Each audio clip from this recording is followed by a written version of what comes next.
And I'm going to do that now. The conference has been muted. Great. So as we move through today's presentation, again, don't hesitate to use that chat box to communicate with us. Or if you'd like to unmute your line, you can do so by pressing *6.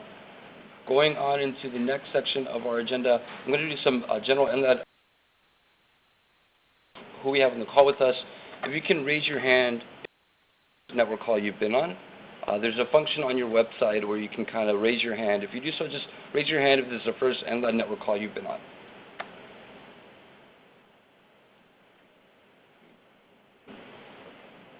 Great. So we have about 3 people raising their hands, or 4. Again, welcome. This is your first National Latino AIDS Awareness Day network call.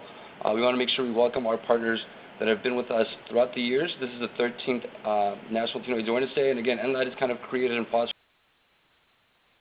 Partners locally can organize nationally in commemoration of National Latino AIDS Awareness Day. So part of the reason why we have these network calls is to kind of provide support to our partners nationally and also kind of be on the same page as far as what's going on with NLAAD. So with that said, some general announcements. The NLAAD website, which is kind of the platform we use to deliver resources to partners and also community members, will go live at the end of this week. So we're very excited about having that be updated and renovated for partners to access. Testing kits, which we offer for partners that are hosting testing events for free in commemoration of NLAAD. We'll be able to order those on the website as well. So once the website goes live, you can order testing kits from us and commemoration that we had with Orchard. You'll also be able to access campaign kits, which are inclusive of NLAAD posters, which are both in Spanish and English, along with other resources and fact sheets through the NLAAD website. The next call after this one is going to be on Thursday, and that one will be at 3 o'clock Eastern Daytime. And it'll be on getting the most out of NLAAD, which means kind of how do we effectively allocate resources and make sure that your NLAAD event is a great success, and how do we evaluate that? So that's going to happen on the next call, which is on the 3rd, on Thursday. As far as National Latino AIDS Awareness Day, national marketing that we're doing a radio PSA that should go live the day before NLAAD. So on the 14th, there will be a national radio PSA that will go to over 250 Spanish-speaking radio stations, which will prompt individuals to go to the NLAAD website to either find a testing location or test NLAAD event that's happening near them. So again, if you're hosting an NLAAD event, we encourage you to provide that information through the NLAAD website and have that be present there so that community members can access it, and also if any potential media is looking for coverage nearby in their area, locally in you, which you're producing or creating, they can find you through the NLAAD website. So again, we encourage you to make sure you enter your event information on the NLAAD website. For anyone that might have not seen the NLAAD poster this year in theme, this is what it looks like, and again, it's in both in Spanish and English. So this year's theme is You and I Will Defeat AIDS, or in Spanish, it's Tú y yo vamos a derrotar la SIDA. So again, you can access this poster through the NLAAD website. You can download it and enter your event information here at the bottom in that white space area. Or you can also request for these posters to be sent to you over the mail, and we ship those to you along with the campaign kit, okay? So again, this is on your screen. You'll see the different topics we've covered so far. We had a topic on Latinos and HIV/AIDS in the United States and dependent areas.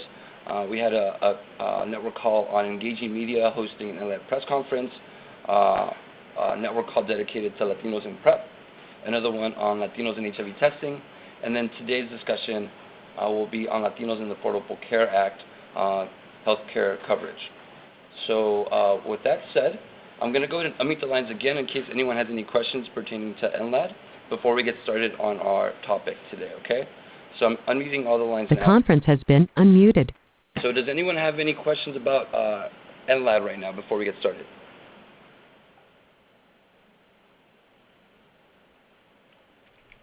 Okay, good deal. So what I'm going to do now is I'm going to introduce our presenter. With us today we have Jeanette Contreras, who's the outreach lead under the Partner Relations Group of the Office of Communications with the Center for Medicare and Medicaid Services, CMS. So during today's discussion on Latinos and healthcare coverage, Jeanette will give us an overview of marketplace enrollment, outreach resources to ensure Latinos understand their health coverage options, So the webinar will focus on enrollment options for young adults and mixed status families, highlighting the benefit of Affordable Care Act for Latinos. Jeanette will also provide information on how you can help and share health insurance education resources. So with that said, I want to make sure I pass the baton over to Jeanette. Jeanette, are you there? Yeah, I'm here. Great. So you have control over the slides now, and I'm passing it on to you. Great. Thank you. So I think there's a little bit of a delay on the slides getting showing up, but I wanted to point out here that, first of all, I'm excited to be joining you all today. I'm excited about NLAAD 2015, and hoping that today I will be able to provide you with some resources that you guys could all share during your NLAAD events and throughout the year going forward. I love the timing of this, the NLAAD, because it's right before open enrollment, and many of you know that open enrollment begins November 1st, 2015 this year, and it'll be a 90-day enrollment period, open enrollment period. So we are hoping that your organizations will help us get the word out there during NLAAD and afterwards throughout the year. So open enrollment this year will go through January 31st, 2016. So looking forward to the open enrollment period coming up.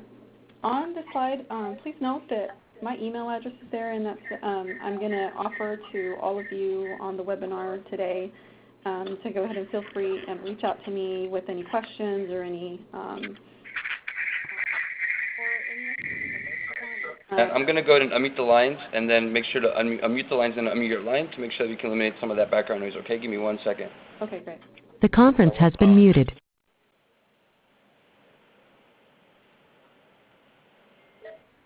All right, so your line should be the only one unmuted right now, okay? Okay, so can you still hear me? Yep. Okay, great, thank you. So as you're planning your NLAAD events and you're thinking you might need resources or might want to share something, please do feel free to reach out. I'm going to also provide you with an onslaught of places to look for information and stuff, but I'm always happy to be a resource to you all as well.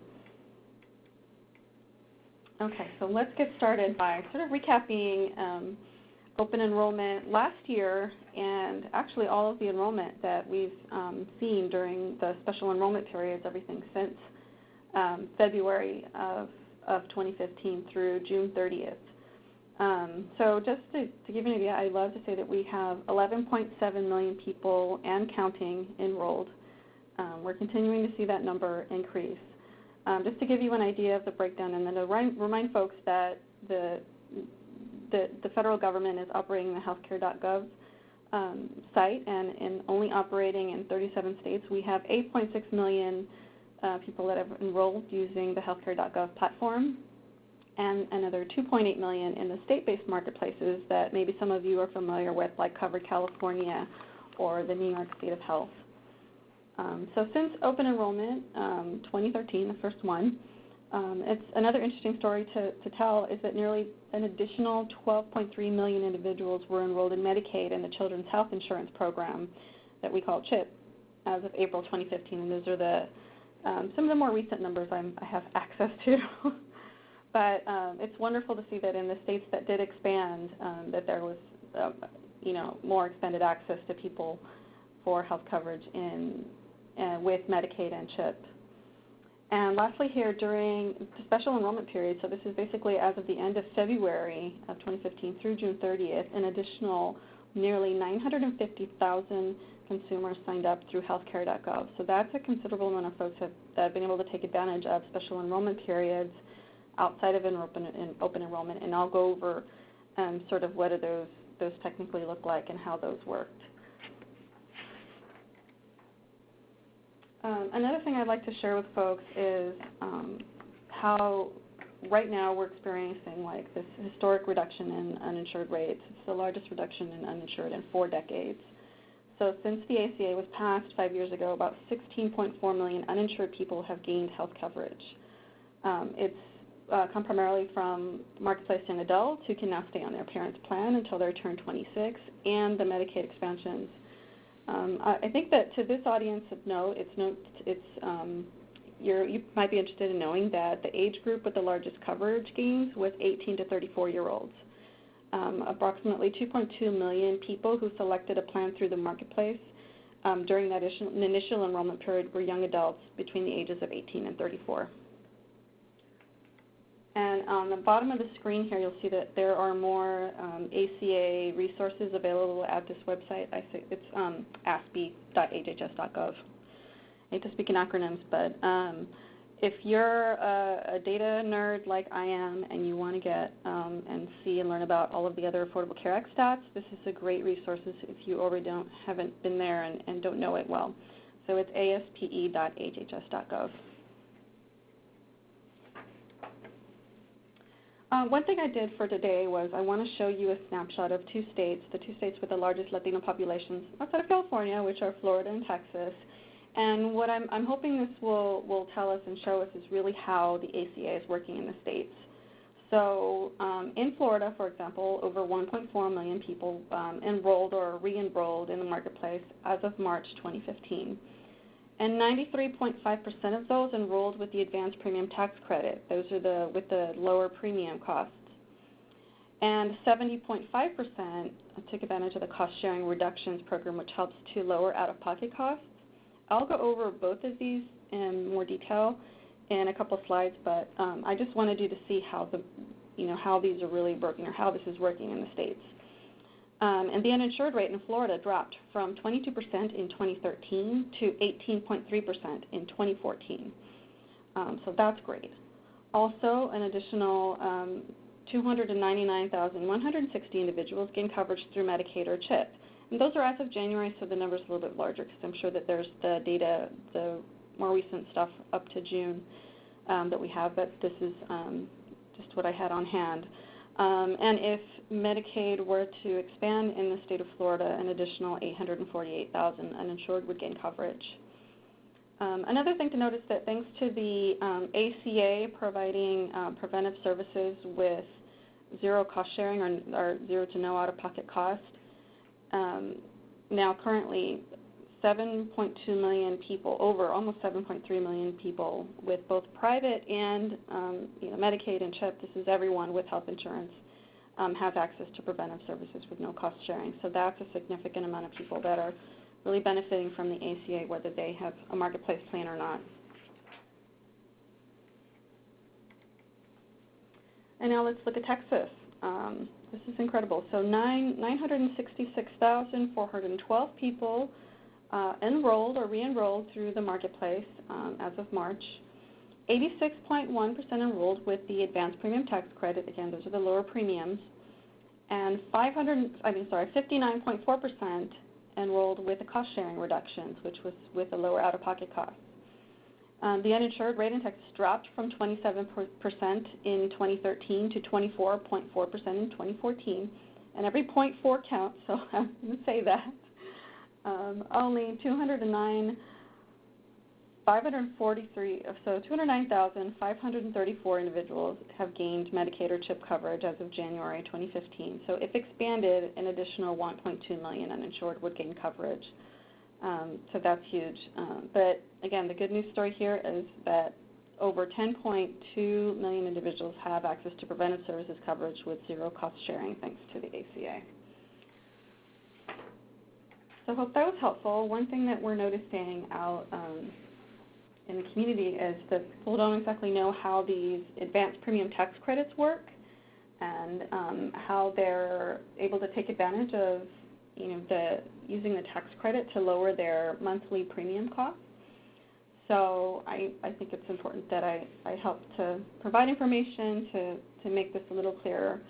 All eligibility is based on household income and family size. So any household income between 100 and 400% of the federal poverty level, that's what FPL is there, would qualify. You'd have to obtain health insurance through the marketplace and be ineligible for any other affordable coverage that we would consider minimal essential coverage, such as like if somebody had Medicare or Medicaid or CHIP already, or if they had employer-sponsored insurance, then they were not eligible for this. This is just for people going through the marketplace. And so to give you an example, we have here an example for a typical family of 4 with incomes between $23,850 through $95,400 would be eligible for a tax credit, and that would help them to lower costs. I'll say another thing about how these work is that you can use the tax credit, apply it now to lower the premium, or wait until the end of the year and then reconcile once you file your taxes to get that reimbursement, or to be reimbursed for that tax credit, or have that applied to your tax return or tax burden, as I should say. And so what are these cost sharing reductions, and who's eligible? And so what this is to help folks that are basically at or below 250% of the federal poverty level to have lower costs on their deductibles, their co-payments, and their co-insurance. And so these are outside of that monthly premium you make to have your insurance company. So every time you go to the doctor and you start accruing towards your deductible, or the co-payment that you pay every time you see the doctor, or a co-insurance that you pay your responsibility for when you've accessed a service,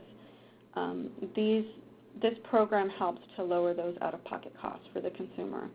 To be eligible, you must have that family income, household income, at or below 250% of the federal poverty level. So this, again, our example here is for a typical family of 4. So a family of 4 with an income of $59,625 or less would be eligible. The other,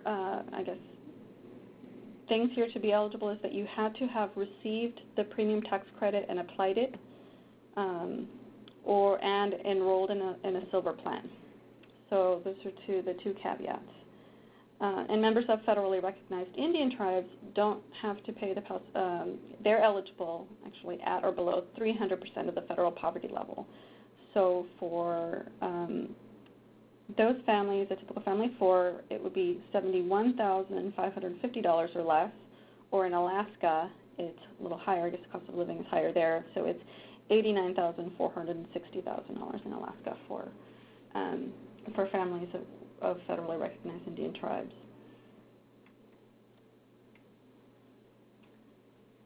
And a couple of things I'm going to go over quickly again about this may be like Affordable Care Act 101 for folks, but I think it's really worth mentioning. There are a few resources I'll share with you about this. So if you are already covered, you don't need to do anything. You'll get, notice with from your employer, a sponsored health plan, or you'll get, the marketplace folks will get a form, like a 1095 form that lets them know what they need to show to the IRS when they file their taxes. So that's coming, and it, in some degree, had for this year, but for sure next year, that's coming. So secondly, if you don't have coverage, there's a chance that you may not have to pay the shared responsibility fee. So it's worth looking into exemptions before going into tax time. Or third, you will pay the fee, which is the shared responsibility payment.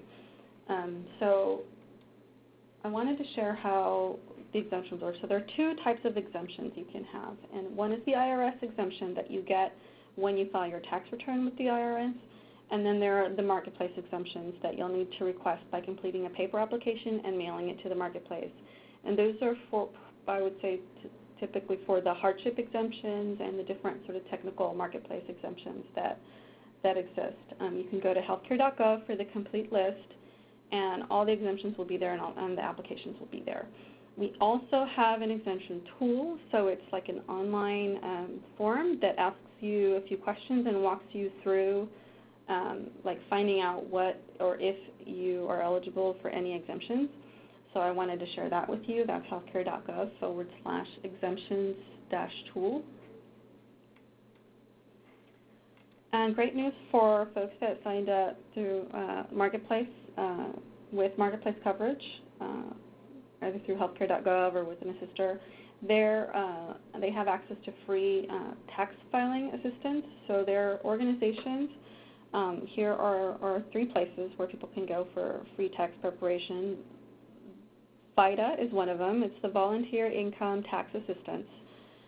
program, and you can find the location. They're all over the country. Go to irs.gov/individuals, find a location for free tax prep.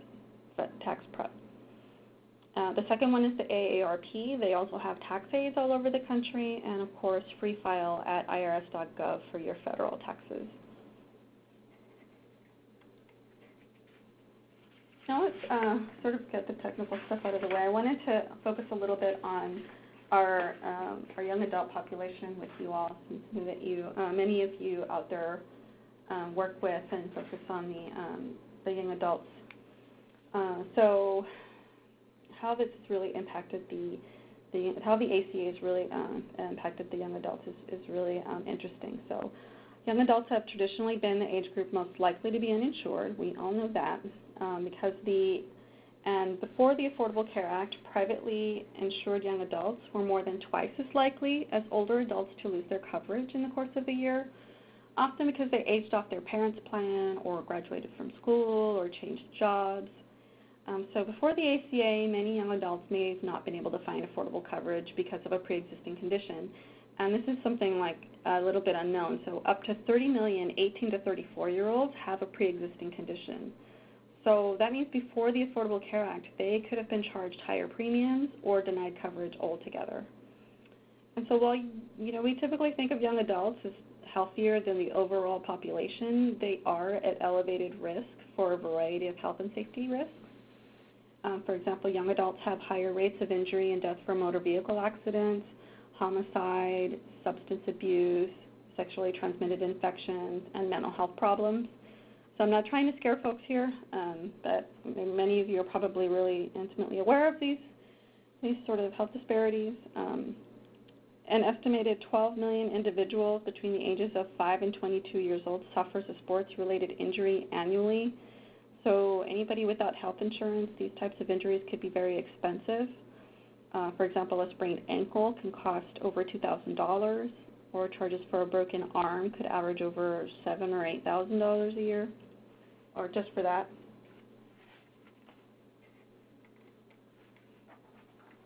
I may be preaching to the choir, but the good thing is that young adults have, actually, I would say, more coverage options than any other population, because if they're enrolled in college, they have access to a student health plan, and for the most part, their student health plans are considered minimal essential coverage, so that means they're covered. They don't have to worry about paying a fee or anything. Also, young adults can stay or be added to their parents' plan up until they turn 26. So this is, again, a wonderful thing about the Affordable Care Act, how it's helped impact them. Also, in Medicaid expansion states, they're eligible for Medicaid coverage. And, of course, the Marketplace plan, and not talk too much about the catastrophic health plans, but that's basically for anyone under 30 years old who wants sort of a plan that will protect them from that, like high cost, serious catastrophic accident. It's generally will have a lower monthly premium but a higher deductible, so they'll end up paying more upfront for any care, but it'll sort of be capped at like $15,000 or something, so they'll have to pay the first $15,000 before their insurance kicks in. The good thing about these, though, is that they do offer 3 visits to the doctor a year and preventive services with no cost sharing. So let's talk a little bit more about population. So for those of you that work in the Latino community, may come across many families that have like what we call the mixed status families. And so those are families with members having different immigration and citizenship statuses, basically. I don't think I can tell people enough that mixed status families are eligible to apply for tax credits or Medicaid or CHIP for their eligible dependent family members. So we do as much as we can to encourage people to apply, because anyone who is not eligible for coverage will not be asked their immigration status, and there's no 5-year waiting period for Marketplace enrollment. I can't tell you how many times I've run into people that say, well, I'm a legal permanent resident here, but I'm not able to sign up for the Marketplace because I have to wait 5 years. And I'm like, no, you can sign up now. There's no wait, so I feel like that's something that I cannot say enough, or we cannot get out into the community far enough. But there is, I think, that the challenge to let people know that the information provided by the applicants or the beneficiaries won't be used for immigration enforcement purposes. Another one is that to apply for Medicaid or CHIP or the marketplace won't count as making someone a public charge, so it will not affect their chances of becoming a lawful permanent resident or a U.S. citizen. We might hear that a lot in our communities. So let's talk about some other challenges since we're on that path here. So there are many challenges we're looking at. Limited English proficiency, of course, is a big one. The fear of immigration enforcement is another one. There's, I would say, a little understanding of how health insurance works. So we're trying to address that as well. One I think that's harder is the limited access to internet, email, or telephone. One thing I'm sure you all can help us with is addressing the belief that marketplace plans are not affordable. It is a complicated process. We know that. We're doing our best to make it easier, and of course hoping to help provide some clarity on how to make insurance company notices a little more easier to understand and explain that to consumers. Some of the things we have done over the last 2 open enrollments is improve the enrollment process for LEP, the limited English proficient population. So we have bolstered the Spanish language assistance. We now have more in-person assisters, more bilingual in-person assisters, more Spanish-speaking customer service representatives on the phone lines when you call the 1-800 Marketplace call center. We've made many improvements to the verification system. So there's an expanded list of documents that can be used for identity verification through the online identity verification. So we've included additional immigration documents and foreign passports and foreign identity cards. And then for folks who have to go through the Experian process to verify their identity, we've added interpretive services for that as well. So we're doing what we can to help out, knowing that there's a need. The Latino outreach and enrollment is really more in my lane and what I do almost day to day. And so, like I say, please do feel free to reach out if you want any assistance or any support in hosting an NLAAD event or future enrollment events, or you want to know how you can become more active in the community. We're working here from Washington, D.C. with our national organizations. Some of you may be familiar with LULAC. It's the League of United Latin American Citizens. NCLR is the National Council of La Raza. The NHMA is the National Hispanic Medical Association. I won't read them all. Sorry for the acronyms. We're working with our government partners, which, for example, the White House Initiative on Educational Excellence for Hispanics, which is at the Department of Education. We're working with them to try to reach the Hispanic serving institutions and people at the community colleges.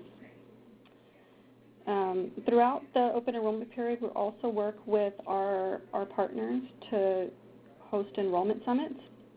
So we've been working to support enrollment summits all across the country. I would say in the federally facilitated marketplace states. So for example, we don't work in California because they have covered California, and they run their own state-based marketplace. But in these other states, Arizona, Florida, Georgia, New Jersey, Pennsylvania, Texas, and Virginia, those are states with large Latino populations that we're working on pretty heavily.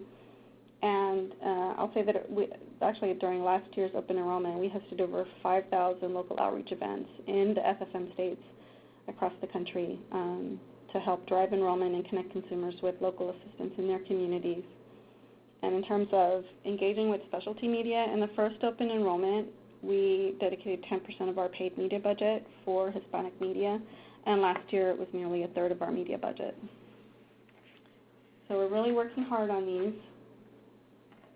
Now we'll focus a little bit on what resources are available during open enrollment. So again, open enrollment begins Sunday, November 1st.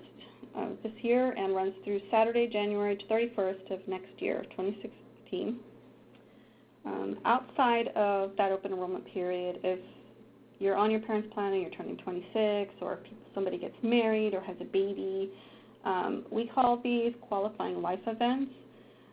Folks will have 60 days from a qualifying life event to enroll, and that's the special enrollment period. So the special enrollment period will only last 60 days from the date of the event. So the day that you move, or you want to change your address, make sure that you enact that special enrollment period and enroll within that 60-day time frame. Or if you change jobs and you're in middle of a job transition, know that you have that 60-day window to enroll. And you can go to healthcare.gov to find out how to enact that special enrollment, or you can call the Marketplace Call Center, which is 1-800-318-2596.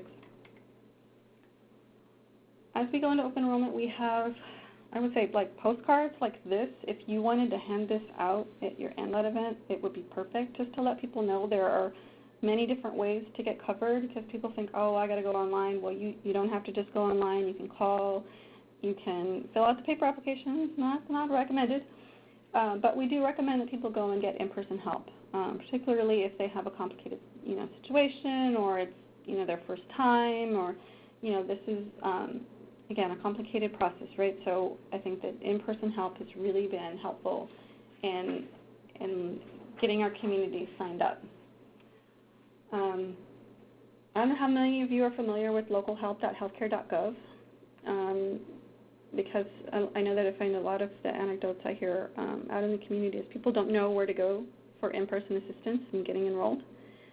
And, this website is up here on the web, but it's primarily people who don't have access to the web or don't have access to internet that are kind of like, well, we don't know where to go or where to look. So I don't know if you have like a community board, or if at your organization you get asked, or maybe many of your organizations are already offering the enrollment assistance. So thank you very much for those of you that are. But if you're not, we're asking folks to just go and do this for like information purposes for a community. Go in there, put in your zip code, and find a couple of organizations that you can refer people to, or maybe put it up on a poster in your church community board, or in your neighborhood barbershop, so people know where to go, or people know what organizations and where that local in-person assistance is in their communities. Because I almost feel like sometimes it's on the web, but it's hidden because it's not like out and in where people live and where people can see it. But so that's my take on the localhelp.healthcare.gov. Like I said, thank you to all of you out there that are already helping people to enroll. If you haven't, and maybe you get a lot of questions from your constituents or your community members, and you're thinking, wow, maybe I could help, I'm going to encourage you to consider it. There's an online application on our marketplace.cms.gov site. We're taking applications on a rolling basis. It's pretty simple to get screened, because if you're already doing work in the community, then and you're already a .org, or you're already a recognized community organization, it's very easy for you to do this. All of the training for the assisters is done online. It's web-based, and you'll get like an online key to certify, one or two people, depending on how many people you want to have trained on your staff or in your organizations to do this. But it's really a great service that you could offer in addition to, what you're probably already doing in your community. And the only thing we're looking for when we screen the organizations is that they have a process in place to screen staff and volunteers who are working for them, because we want to ensure that they're able to protect people's personally identifiable information. So like I said, if you already have experience providing social services in the community, then you're pretty much all set to go. So marketplace.cms.gov is where you can go, and here's the specific URL. So it's /helpus/cac.html. But if your organization maybe is already enrolling and or maybe didn't, or maybe you're at a school and your students want to know how they can get involved, and and get engaged. We encourage people to become champions for coverage. So this is a great way that you can be recognized and be part of the campaign. So you go again to the marketplace.cms.gov site to sign up. And we're asking real simple things of the champions, is just to help us educate consumers about how to get enrolled and where to go and what's available. So we have a myriad of resources to share. You can do things like post links to healthcare.gov on your site. You can host a conference call or a webinar like this, or you can even just include a story about a marketplace in your newsletter or publication. You can send an email to your listservs. We have scripts, public service announcement scripts that you can read also if you wanted to do something like that.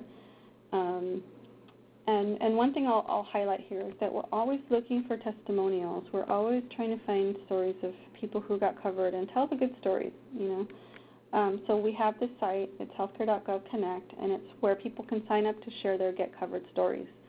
So I'm sure many of you out there know people, and so if you think somebody would be great, please do encourage them to share their story. I think it's really important, and it helps others to be encouraged to enroll as well. Here is a screenshot of our site. It's recently had a makeover, so this is our new look. And I've circled the outreach and education piece because I think that's really what will be really helpful to you all in your work, and where you'll find stuff that you could either order or print out and have, like, for example, if you wanted to at your NLAAD event, have some posters on marketplace.gov or, on healthcare.gov or Cuidado de Salud. That's where you'll find them.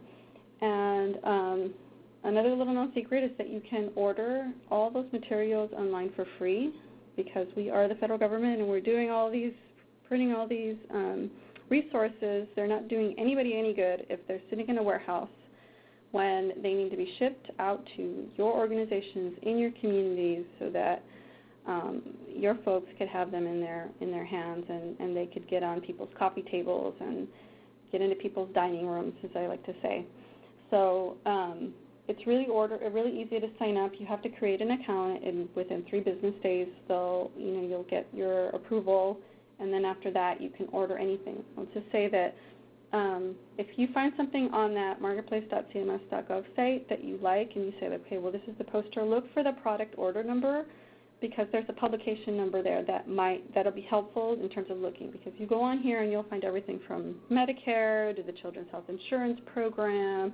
So if you're looking specifically for like healthcare.gov stuff, I just encourage you to go back and sort of look at what things you want to order before you go into the site and start searching, because you will find thousands of resources and materials there. That's also the plug to let you know that we do have Medicare stuff, English and Spanish, Medicaid and CHIP stuff. I would say CHIP for InsureKidsNow.gov stuff in English and Spanish. So a lot of great resources. And then lastly, this resource, which is the From Coverage to Care. And this is where we're really trying to get out and help people understand how health insurance works. As you imagine, of those 11.7 million people who are insured through the marketplace, many of them are new to health insurance. And so we've created these resources, and they're available in English and Spanish and in, I think, like 7 or 8 other languages. I haven't updated yet, sorry, but it's available in a handful of other languages as well. But it is a great tool to let people know, like, what a copay is, what a co-insurance is, how does that work, what is a deductible, how to prepare for your first visit with a provider, what to consider when you're setting up a visit with the provider. So we have video vignettes available in English and Spanish, and then a number of one-pagers, and then a nice poster that shows the 8 steps here. You'll find it on that marketplace.cms.gov site. So I'll conclude here by giving you all the information to stay connected with us on social media. We have a Facebook and Twitter, both in English and Spanish. Look for Cuidado de Salud if you're interested in our Spanish outreach stuff. And I'll be ready to take questions. Great. That was so great. You did an amazing job of covering a great amount of detail in about 45 minutes, so I got to commend you for that. I think it was very detailed and a great overview of everything I think we needed to know. The one question I do see on the chat box, it's from Lilia Fletcher Moreno. She asked, do we have any Affordable Care Act Hispanic statistics in Louisiana? So I know earlier you mentioned a link for a site where people could go to for specific data or statistics on different things around the Affordable Care Act. Would she be able to find something on specifically about Louisiana there? Yes, actually. And HHS.gov, our Affordable Care Act page, also has state-by-state glimpses on how the Affordable Care Act has impacted their state. And so I'm gonna pull it up on my computer and I'll put it into the chat. But for now, I'll type in the first one because we have this great resource. This is afc.hhs.gov. And then the select. Not letting me chat. Sorry. Great. So I know which one you're talking about. It's the one that we saw earlier. I'll go ahead and type it in right now and enter it so that everyone can share it. It's the aspe.hhs.gov, right? That's it. Mm-hmm. Okay, so I'll send that out to everyone. So like you just mentioned, people are able to access that webpage to be able to view statistics specific to their state and also a general glimpse nationally of how we're doing with coverage and populations there, right? Yep. Wonderful. So what I'm going to do now then, Jeanette, is I'm going to unmute all the lines, so in case someone wants to ask the question over the phone line, they can do so. So give me a second while I unmute the lines, okay? The conference has been unmuted. Great. So the lines are all currently unmuted, so if you're speaking or have your phone not on mute, we should be able to hear you. So if you'd like to pose a question, you can do so right now.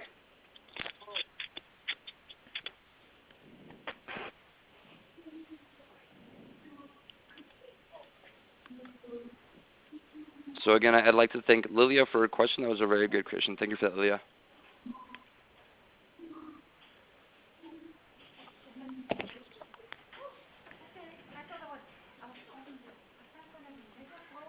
Any questions whatsoever? If not, I have a couple questions I'd like to ask. First of all, I mean, I'm glad you brought the point that the largest uninsured populations are 18 to 35. Is that what you said? So basically, it's taking out the gonorrhea. Okay. So again, be mindful of the fact that the lines are unmuted. Yeah. The lines are unmuted, so we could hear you. So feel free to ask any questions if you're on the line right now. Okay. So my question was, you know, it's great to see that in the sense that we see the same amount of populations that have the highest incidence of HIV. So it lets us know there's area for growth and overlap as far as making sure those populations are covered. Just because the large majority of we see the highest age range as far as incidence for HIV between those same exact ages, which let us know that that's the area in which, you know, we need to also be mindful of making sure that people, once they receive their diagnosis, receive coverage so that they can get the access to care and treatment that they need for that, right? So there's definitely a lot of overlap between the work that we do and the information you're presenting here today, so thank you for that. Any other questions or comments about anything we've talked about so far? And Jeanette, Lilia said thank you for answering that question, so thank you again for sharing that resource. Thank you. And actually, I would love to even hear people that want to share a story of, like, Affordable Care Act in their community. You know, feel free. Definitely. I think one of the biggest things, or one of the biggest questions we had, even from the registration form, were people asking about the mixed status enrollment that you presented on. I think there's definitely a lot of still misconceptions around, you know, how being an undocumented immigrant or being, you know, resident might prevent enrollment or, you know, having your dependents be enrolled. So the fact that you presented that was very useful, especially with the populations we sometimes work with. Yeah, thank you. Actually, I do a whole 30-minute presentation just on that, so I gave you guys the 2-minute overview. the unabridged version, the Cliff Notes. Yeah. Good stuff, good stuff. Great, so it seems like we do have a pretty shy group with us today, so that's completely for sharing your contact information. Your email was on the introductory slide, right? So again, if anyone wants to reach out to either Jeanette or myself with any questions, you're more than welcome to do so. And we'd be happy to work with you directly, even if it pertains to enrollment with Latinos. We would love to work with you. And I'm sure Jeanette would say the same, right? Yeah, absolutely. And I'm going to put that first slide up again. Hopefully, if it lets me. Yeah. There it is. There you go. And that's Jeanette's contact information right there. And Sherry Ann just asked, can this information be emailed out to us? So again, it's being recorded. So it will be, we do have a recording of it. I'm not sure, Jeanette, do you feel comfortable with us PDFing the slides and sending them out to partners? Yes, please do. Okay, so what I'll do then is I'll PDF the slides that we had included. And if you notice in the registration email that you received to register for this webinar, at the bottom of there should have also been an area where we have the previous recordings along with the slides to those.